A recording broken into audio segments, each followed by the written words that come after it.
பின்வரும் சோடிகளில் எது ஒத்த பரிமாணங்களை கொண்டிருப்பதில்லை என்று கேட்டிருக்கு. என்ன ஒத்த பரிமாணத்தை கொண்டிருக்காத பௌதிக கணியம்.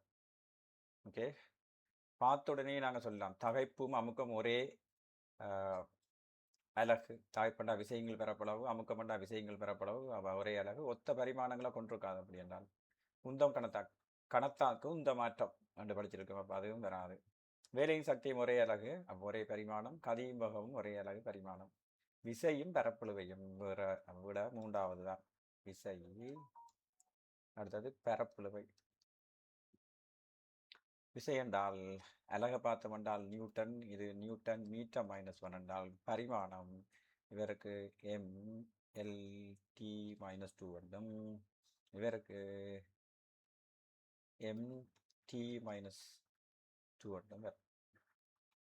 ஸோ ரெண்டும் வேற ஒரே பரிமாணங்களை கொண்டிருப்பதில்லை என்றபடியால் மூன்றாவது விடை.